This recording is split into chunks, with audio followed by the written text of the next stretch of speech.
Easy. Glad to see you. As always, good to see you. Well, we're in the condolences. Pommy's mum passed away pretty recently, so a week ago. So, Here's the mum. I tell you what, his mum deserves a fucking medal if you ever knew his mum. Talking about an old Pommy cunt. Anyway, so yeah, good to see you, mate. Yeah. I mean, a lot of these boys don't see you regularly. You and I are part of a bit of a similar group to this, which catches up 4 or 5 times a year. But yeah, so how's life going? Life's great. Yeah, really good.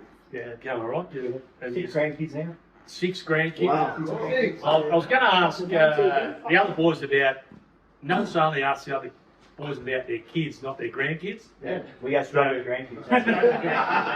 What kids? 6. No children. 6 grandkids. That's a big effort. Yeah, and ironically, the latest one was born 5 hours before my mum passed. So we all thought she was hanging on for the news about it. So Yeah. she was born the day before. Yeah. Okay. Yeah. Okay. So where you living? You Still in tell these boys. Still in Werribee. Yeah, I've been in Werribee for most of my life as a married family. It's been our family suburb. Yeah.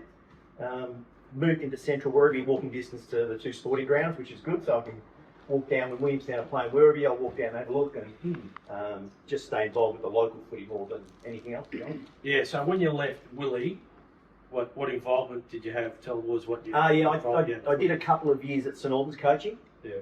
Like Smithy had this grand plan that when we all leave, let's all go to the one club, and I think we all went to 5 different clubs. Sounds like one of Smitty's plans.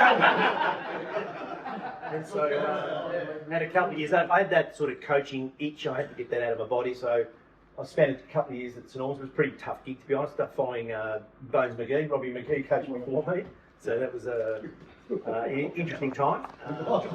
And then I happened to get a call. Larry Simmons sort of retired from running with the Bulldogs. Yep. And Wheels gave me a call and said, "Are you interested in running?" And I had a gutful of doing everything else. I thought, running sounds like good fun. Something you were pretty handy at the time. And so I spent 15 years with the Bulldogs, being their senior runner.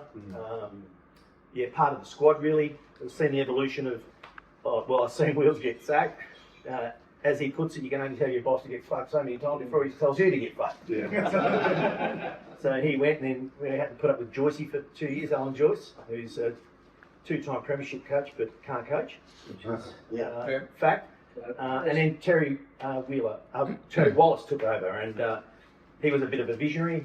He really tried to change the game, and be part of that and see the game evolve was really good, really good. Yeah. I will tell you a story. The blokes, Can you hurry up?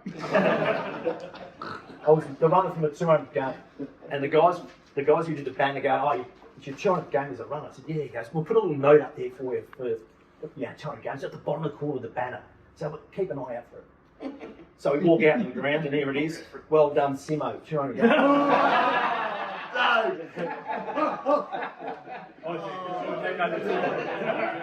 Not everyone knows your birds.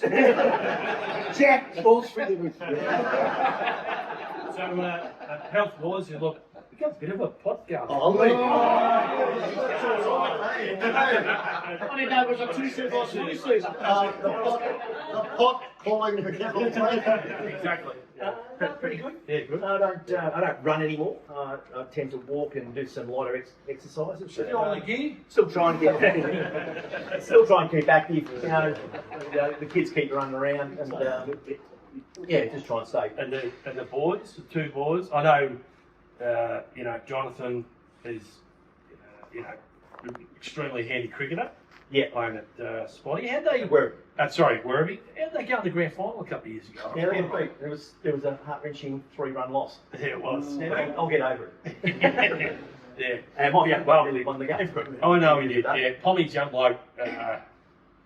I'm the godfather to Stephen Knight's kids, and Jackson Knight was the captain of Spotswood in the VJCA, and Pommy's young bloke, he's an opening bowler, but he pulled me out Werribee we were in the shit.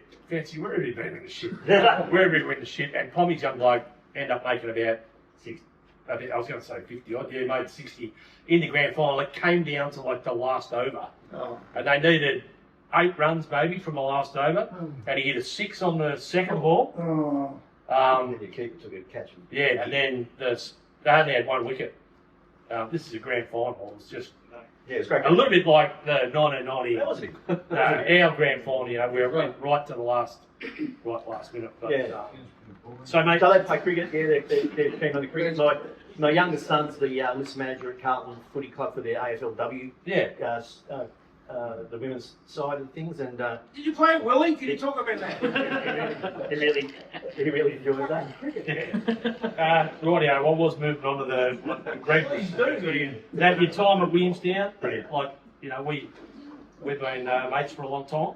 Yeah, You know, we played at the Bulldogs together and shared a lot of stuff. So your time at Willie, why'd you come to Williamstown? Why didn't you? Yeah, so, mainly because Robert Grunewag, I think, was there at the time. Wag. Chops was there at the time. Right. A couple of old people I used to know through the Bulldog days. So it was an easy decision for me. I sort of respected Barry Round as well. I thought, you know, the club was in a pretty good space to sort of do something pretty special.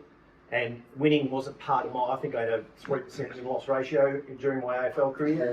And so to go to a club that you used to just, you know, you win every game virtually. And it was the social side of it too. So you play on a Sunday, and that was something you had to get used to, but there was always lunch on the Monday. That was our rehab, right? You go to It was. you had to spot through But it still is. I see Tony Dullard sitting there. Yeah, but I do remember the first training night there. I think you put me onto the fact that Gouldy used to win all the time trials, and I sort of come off a low base because I hadn't trained for a little while, and so I'm sitting about 50 metres off Gouldy in this time trial around Williamstown, and I thought, might just be time to Wind you in. just wind him in a bit. I ran past him and he was shattered. So I wonder he didn't hit you in the back. How can you fail? I do need to mention a few guys because I think, you know, our back line was you know, that's where you win games. Right? Absolutely. What do you mean? Where's that? Was he there? The ghost used to say, we've got 5 backmen and Chris. You know, in this day and age, you get your half forwards to push up the contest, not your half back flank and nicks off and leave 6 on 5 in the back line. So they used to cover for me like no end, and that's why probably Troy won the best and fairest of the year, because he used to look after 2 blokes, not one, covering for me when I used to go on the little bench. Although you would think that if you kick 6 goals from a half back flank, you'd get a vote. Right, it's 3 marks, 2 handballs, 3 votes. Well, I don't know what the hell, 6 goals from a half back, nothing. Just, I'll get out of rock, I wasn't given the vote.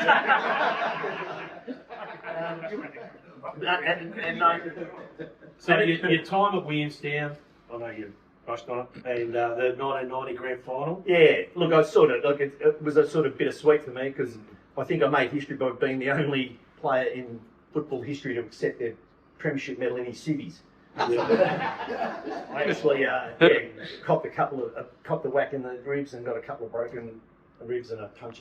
I know it was pretty early in the game. When was So it was a strategic moment, Charles.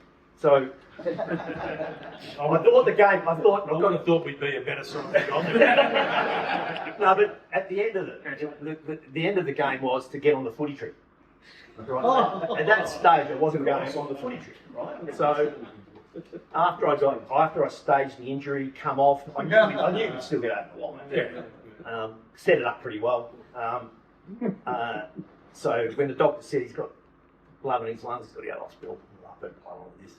And then Anne goes straight to, I think it was Swanee or Slevo, and said, "You've got to get Chris on a footy trip.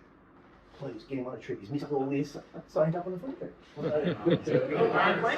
Perfect. Grand plan. Where did we go in Bali? Oh yeah, I'll fucking know. And so, footy delivers you some great moments. I was telling the boys earlier that the most embarrassing moment in my life was to kick a ball with Jack after training. Only 2 of us out on the ground. He wanted me to kick some balls to him. So when you're only 2 left on the ground, you're only 2 left in the shower at the end of it. And I was so shout, Jack goes to me, hey Chris, can I take some? So my man goes, I had a dick like that when I was 13. Is that true? Who said he had a dick like that when he was 13? He's trying to fight back with him. And then I get here today, and Jack walks in, we say hello, and he says to Smitty, he says to Smitty, oh, can you introduce me to this guy? Who's your mate? He said, who's your mate?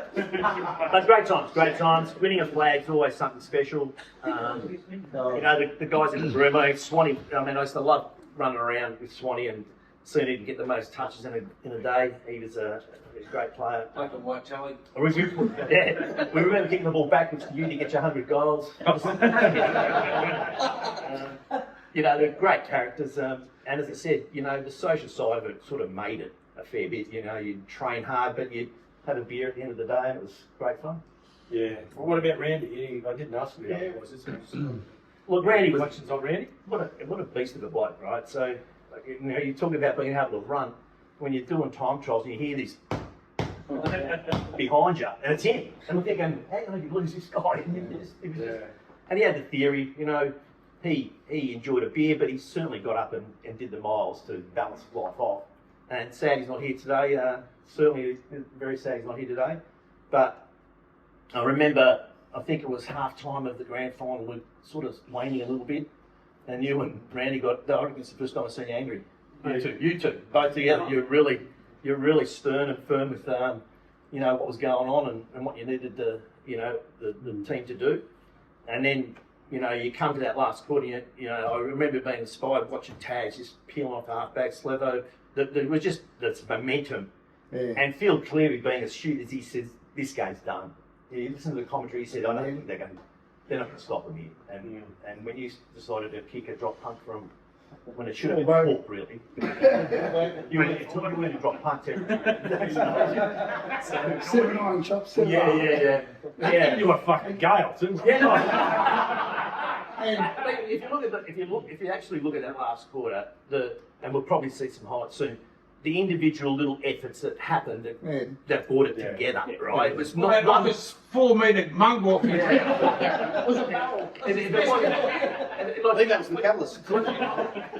And Slevo, you know, coming off the bench and doing what he did in that game and being able to, you know, get some momentum back for us was just monumental.